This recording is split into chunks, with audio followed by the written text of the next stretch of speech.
하나님께서 미리 말씀하신 오늘의 말씀을 듣고 이 시대를 더 아름답고 또 담대히 살아가는 우리 성도 여러분들이 되시기를 간절히 원합니다. 우리가 보고 있는 마가복음 13장은 특징적인 두 가지의 부분이 있는데 우리가 먼저 눈으로 보시기를 바랍니다. 13장은 예수님의 재림, 다시 말해 예수님께서 다시 오실 것이다 라고 하는 말씀이 보여져 있고, 두 번째로는 이 마지막 때에 예수님이 오시기 전 그때까지 우리의 삶의 자세는 어떠하여야 하는가라고 하는 두 가지의 부분으로 우리는 말씀을 볼 수 있겠습니다. 마지막 날에 예수님은 이 땅에 모든 것을 완벽하게 완성하러 오시는 것, 그리고 그때를 기다리면서 제자들과 또 우리에게 주신 사명을 우리는 어떻게 가지고 살아가야 하는가라고 하는 우리의 상황에 따른 우리의 삶의 모습들, 이러한 것들을 우리는 오늘 생각해 볼 수 있다는 것이죠. 추가적으로 말씀을 드리면 복음은 이 온 땅 전역에 전파되어야만 예수님이 오신다는 것인데, 복음을 전파됨에 있어서 우리에게는 고통과 환난이 있을 수 있다는 것입니다. 그래서 우리가 제자들을 통해서 이렇게 여러 가지의 복음 전파하는 가운데에 핍박과 환난이 있었다는 것을 알 수 있죠. 물론 복음을 전하면서 많은 사람들이 환대하고 그리고 기쁘고 즐거운 일들이 있었지만 이적도 있었고 주님의 이름이 증거되는 곳에 여러 가지의 높임을 받는 모습도 있었지만 거의 대부분이 순교 그리고 핍박, 환난, 그들의 가족까지도 여러 가지 어려움을 겪게 되는 것을 우리는 성경을 통해서 그리고 우리의 역사 가운데서도 살펴볼 수 있습니다. 우리가 대표적으로 히브리서 11장 37절의 말씀을 보려는데요. 그 이전에는 조롱과 채찍, 결박과 옥에 갇히는 시련과 힘든 고난을 받았다라고 말하면서 가장 힘든 이러한 학대를 받았다고 합니다. 읽겠습니다. 시작. 돌로 치는 것과 톱으로 켜는 것과 시험과 칼로 죽임을 당하고 양과 염소의 가죽을 입고 유리하여 궁핍과 환난과 학대를 받았으니 아멘. 우리가 신앙생활이라고 하는 것을 막연하게 그냥 복 받는다, 내가 예수 믿으면 잘 된다라고 하는 이러한 신앙생활로 생각하는 분들이 많이 있는데, 우리가 이제는 성숙한 신앙인으로서 이런 기쁜 일만 있는 것이 아니구나, 여러 가지 유혹과 핍박과 그리고 악한 것들이 우리를 괴롭힐 수 있다라고 하는 준비, 그리고 대처하는 자세, 그리고 날마다 이루어지는 그러한 훈련들, 우리가 영화를 보면 전사들이나 그리고 어떤 능력자들은 항상 악의 무리가 가만두지 않죠. 더 크고 더 놀라운 능력을 가지고 갑자기 또 나타나는 거예요. 또 대결하자, 이런 모습이 나타나는데, 그렇다고 우리가 영웅이나 또 능력자로 우리가 살아갈 때 그냥 가만히 놀고 먹고 쉬고 있나요? 그게 아니잖아요. 더 잘 준비하고 내 주변의 가족들을 지키려고 또 이들에게도 훈련을 시키고, 이런 모습들이 우리에게 나타나는 것처럼 신앙생활이라고 하는 것은 긴장감의 연속이다. 그리고 또 어떤 악의 무리가 언제 우리에게 다가올지 모른다라고 하는 생각을 갖고 있는 것이 진짜 믿음의 자세라고 해볼 수 있습니다. 그래서 종합적으로 여러 가지의 복음을 가지고 살아가는 자들, 순교할 수도 있고 환난과 핍박이 올 수 있다. 그러나 그때 우리는 무엇으로 승부를 거는가, 무엇으로 우리는 담대히 나아갈 수 있는가라고 한다는 생각을 우리는 가지면서 이 마지막 때와 오늘의 말씀을 우리가 받아야 할 것입니다. 우리는 원래 진짜는 이렇게 가짜, 다시 말해 대조되는 것이 항상 이렇게 다가오는 것을 볼 수 있습니다.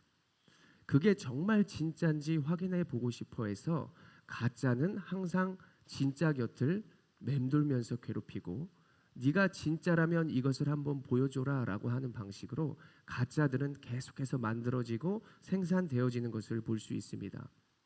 저는 진리이신 예수를 믿는 우리들, 분명한 가짜들이 우리의 주변을 어지럽힐 수 있다라고 한다는 것을 꼭 기억하시면서 하나님의 힘으로 진짜인 여러분들이 승리하시기를 간절히 소원합니다. 오늘의 본문은 예수님이 오신다라고 하는 마지막 때의 징조를 보여주는데, 우리가 먼저 14절을 보면서 우리가 먼저 돌아보길 원하는 것은, 먼저 첫째로 주님께서 있어야 할 자리가 어디냐라고 하는 것입니다. 첫째로 주님이 있어야 할 자리가 어디인가? 마가복음 13장 14절의 말씀을 같이 한번 읽어보겠습니다. 시작. 멸망에 가증한 것이 서지 못할 곳에 선 것을 보거든 읽는 자는 깨달을진저 그때에 유대에 있는 자들은 산으로 도망할지어다. 아멘. 멸망에 가증한 것이 서지 못할 곳에 선다.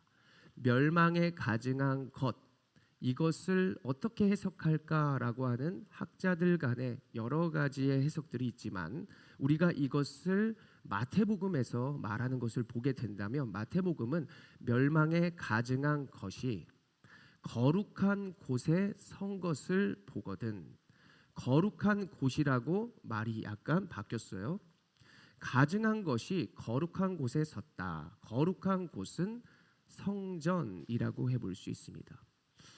가증한 것, 멸망할 것, 이것이 성전에 섰다라고 하면 우리는 이스라엘 역사와 성경 가운데 무엇을 생각해 볼 수 있을까요?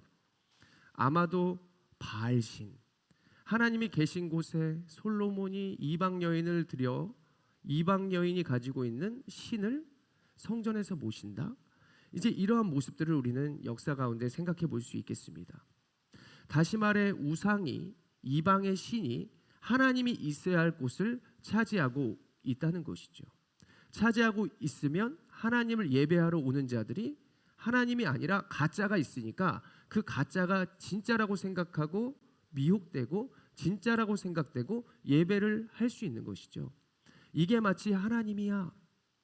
그래서 우리 개신교에서는 이렇게 십자가를 예전에는 막 벽에도 달고 막 그랬었는데 그것조차도 우상이 될까 싶어서 십자가조차도 띄어지는 모습을 우리는 볼 수도 있습니다. 그래서 오늘의 말씀은 하나님이 있어야 할 자리, 하나님을 모셔야 할 장소, 이곳에 무엇이 있을까라고 하는 것을 우리는 의미한다라고 14절을 볼 수 있겠습니다. 결국 이러한 모습들이 반복되어 나타날 때 어떠한 일이 나타났습니까? 19절의 말씀을 눈으로 우리가 같이 한번 읽어봅니다. 13장 19절이요. 시작. 이는 그 날들이 환난의 날이 되겠습니다. 하나님께서 창조하신 시초부터 지금까지 이런 환난이 없었고 후에도 없으리라.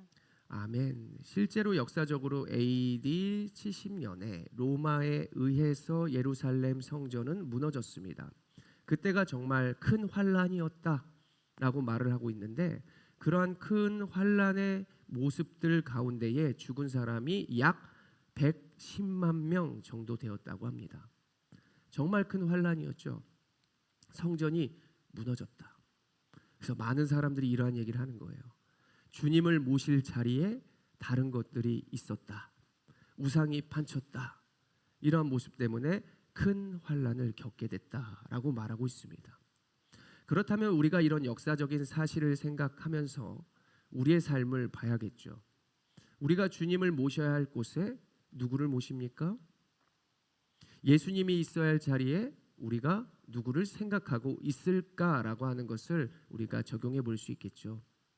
우리의 마음, 우리의 가정, 우리의 교회, 교회의 다른 것들이 하나님보다 앞선다면 그것은 우상이 될 수 있고 그리고 성도들이 와서 그 우상을 예배할 수 있습니다. 예를 들면 제가 만약에 드럼을 치고 악기를 좋아한다고 해봤을 때 이 악기가 이 앞에 가장 크고 화려하게 빛이 나는 자리에 딱 있단 말이죠. 그것이 예배하는 데 방해가 되고 내가 예배를 해야 되는데 보이지 않는 하나님이시니까 이 드럼을 계속 보고 있는 거예요. 제가 지난 시절에도 어린 시절 수련회 같은 데 가면 드럼 잘 치는 형들 막 보면 찬양을 해야 되는데 계속 시선이 글로 가는 거죠. 그럴 수밖에 없는 우리가 악기임에도 불구하고 우리는 그렇게 시선이 뺏기는데 주님이 있어야 할 곳에 우상이 딱 있다고 하면 얼마나 많은 유혹과 방해가 되겠습니까?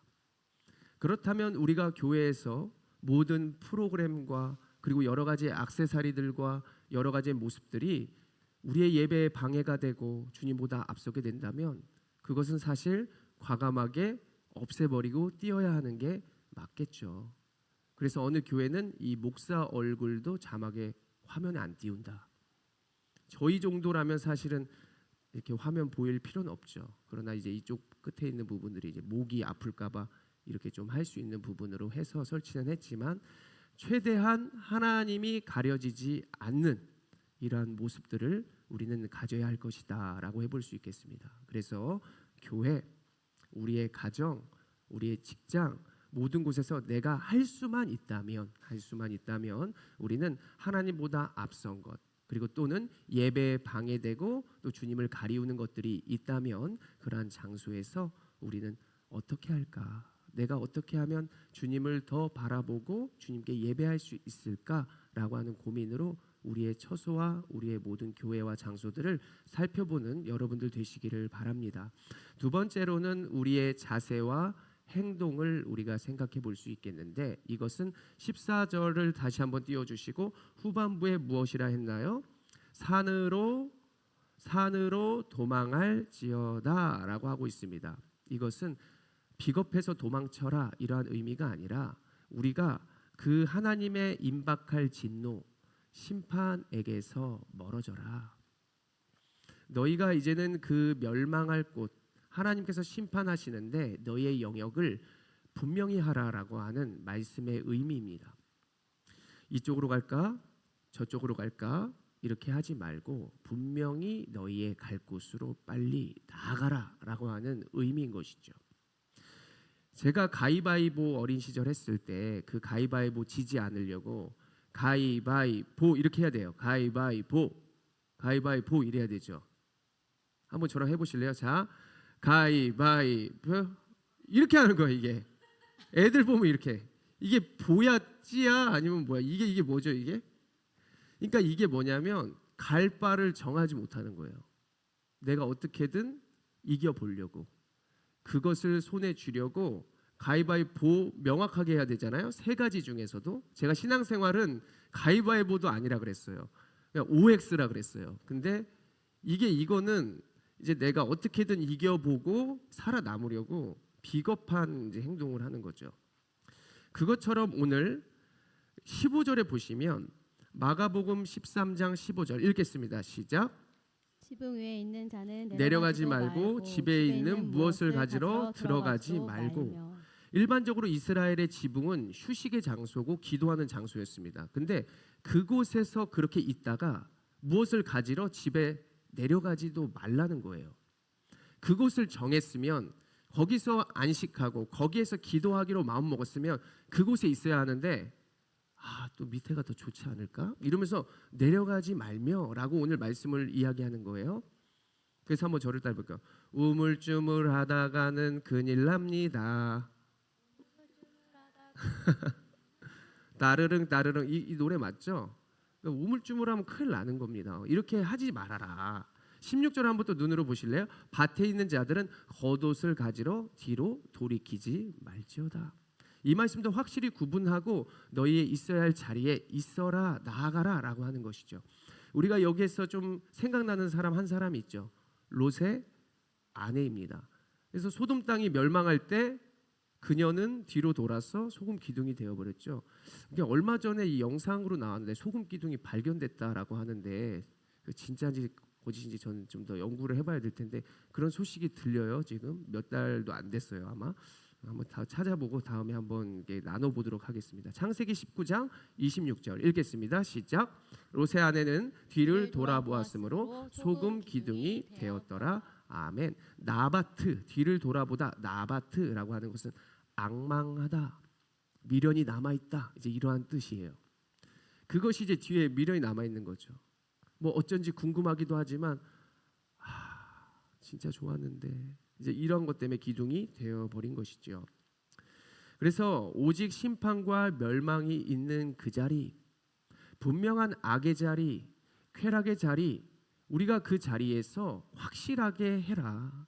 곧 멸망한다, 무너진다. 너 거기 있다가 무너지는 거야 라고 하나님이 마음 가운데 생각하고 그리고 마음 가운데 우리를 이끄시고 계신다면 분명히 하라는 것이죠. 이거 아니고 분명히 하는 삶으로 내가 살아가야겠구나 라고 하는 이런 말씀으로 볼 수 있습니다.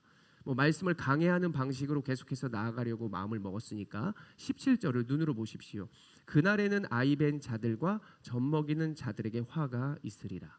아이를 낳지 말아라. 아이를 낳는 것이 잘못됐다라고 하는 것이 아니라 전쟁에는 임산부가 해산하는 것이 쉽지 않겠고 그날에 잊지 않도록 너희가 기도해야 된다. 어려움이 따른다는 얘기죠. 17절 보면 18절에 우리가 이어서 보면 겨울에 일어나지 않도록 기도하라.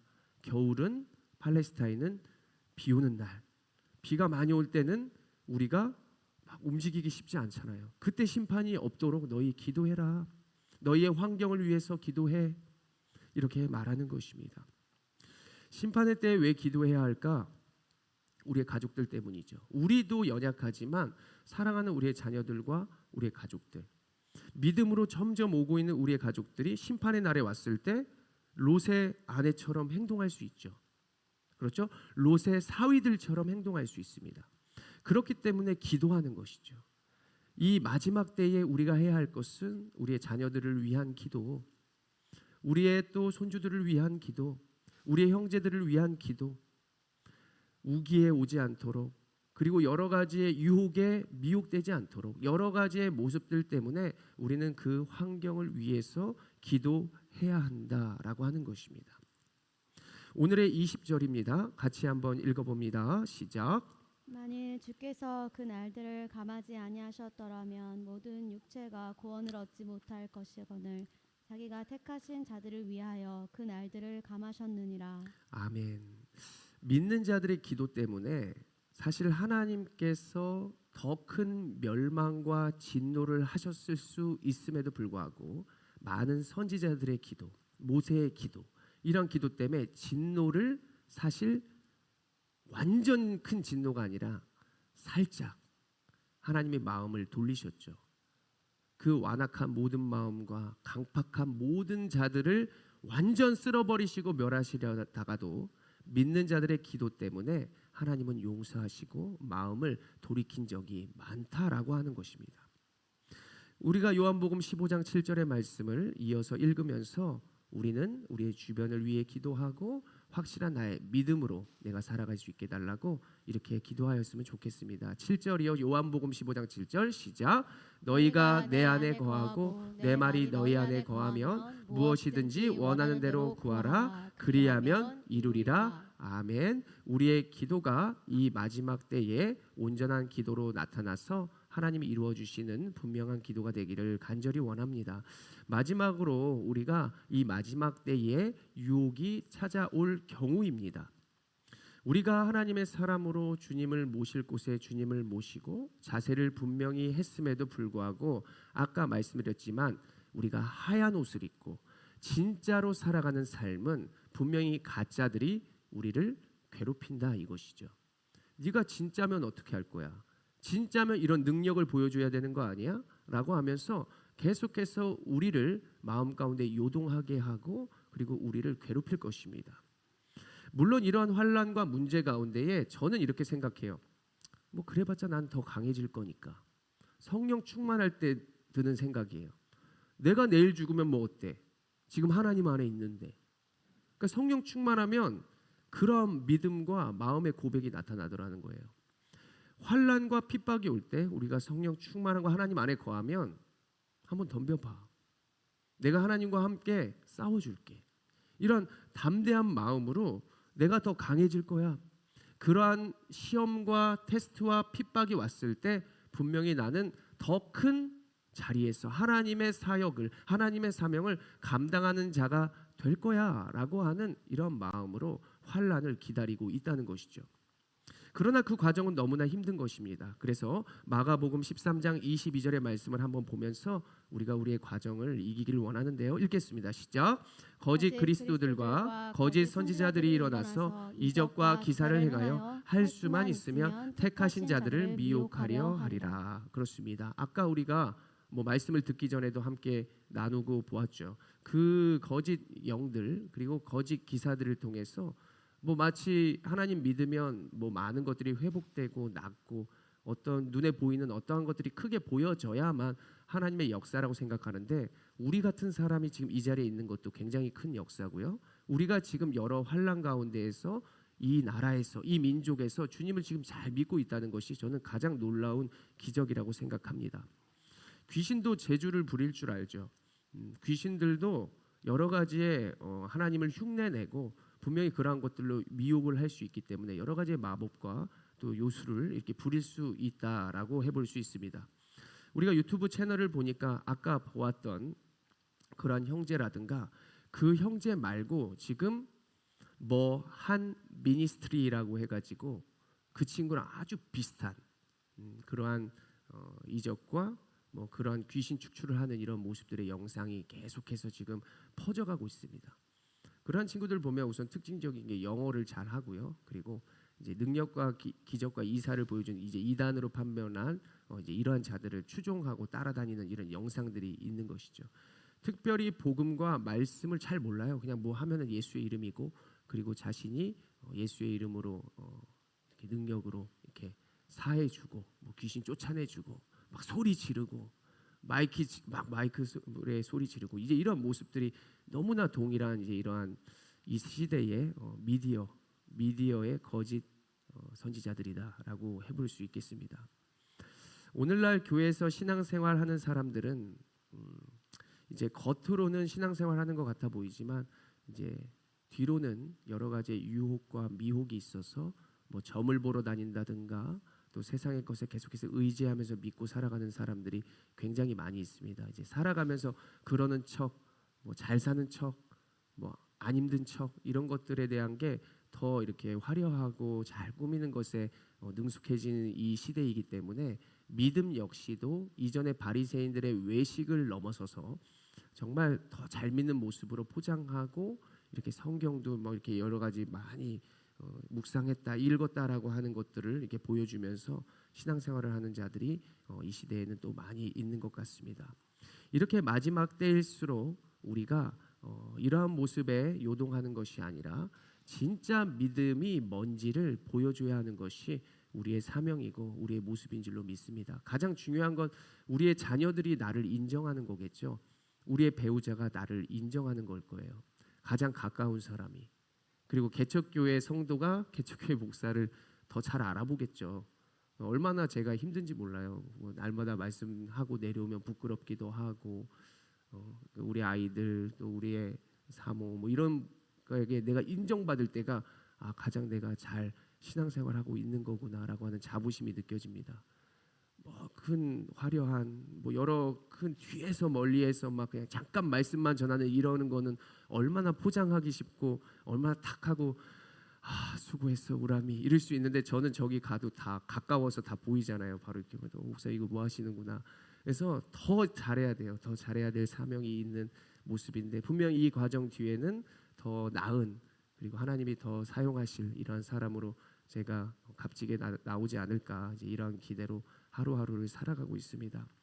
여러분들 멸망의 마지막 때의 모습들을 들으면서 하나님이 말씀하십니다. 오늘 23절에 너희는 삼가라 내가 모든 일을 너희에게 미리 말하였노라. 우리 손해 보는 거 아니에요. 세상 사람들은 누리고 즐기고 맛있는 거 먹으러 다니고 뭐 이렇게 있는 척하고 이런 모습들 우리가 부러워할 것이 아니라 도리어 그러한 모습들을 보면서 그것으로 결핍을 포장하고 믿을 것이 없어서 사람을 의지하고 세상 의지하는 그런 자들을 우리가 긍휼과 또 여러 가지 사랑의 마음을 품으면서 그들을 계속해서 그들 위해 기도하고 그들에게 참된 믿음과 인생이 무엇인지를 좀 보여주는 이런 우리들의 모습이 되어야 하지 않을까. 그래서 저도 이렇게 뭐 할 때 더 나은 모습 그리고 더 나 즐거워 행복해라고 하는 이런 마음을 계속해서 가지면서 그런 모습으로 살아가려고 노력하고 있습니다. 우리가 이 시대에 이제 마지막으로 조금 드리고 싶은 게 가장 위험한 것이 혼합주의다.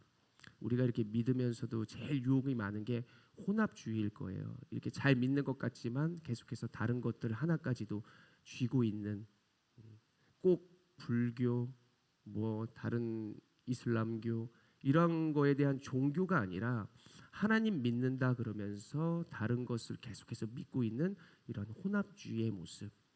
뭐 제가 아는 교수님은 가르칠 때 항상 그랬어요. 혼합주의의 끝판왕은 천주교다라고 했어요. 우선은 왜냐하면 천주교는 교황들이 외국에 이렇게 나아갔을 때 그 나라의 종교 그 지역에 방문해서 거기에 대한 뭐 예배와 모습들을 같이 참석하고 결국 평화를 외치면서 그들까지 끌어안는 모습을 보여주는 이러한 모습이 혼합주의의 가장 위험한 형태다라고 이렇게 가르쳤습니다.